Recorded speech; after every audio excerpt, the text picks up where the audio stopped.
Hello mga kaitek. Ito po yung kasama ng mga pinipilian dun sa labas. Ayan. Ito po hindi pa napilian yan. Ito hindi pa sila napilian. Itong nasa...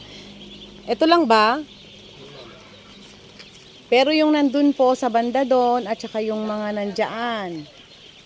Yan po ay napilian na. Mga babae na po yung mga yan. Yan. I-deliver po natin yan mamaya-maya kapag katapos pong mapilian lahat. So, etong part na lang po dito yung hindi napipilian. Etong isang division na to, eto na lang. So, yung mga kasama nila sa labas, kasalukuyan pong pinipilian ngayon. So, ayan mga kaitek. Eto po yung mga kasama. Ayan. Kasalukuyan pong namimili ang ating master. Ayan. Ayan. So ayan ang ating master. Pagkatapos niyang tanggalin yung pinutol na kahoy sa daanan ng Cebu papuntang Ramon, sakop ng Pabil. Ayan.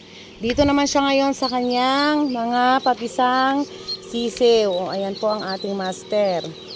Morning. Yan mga kaitek.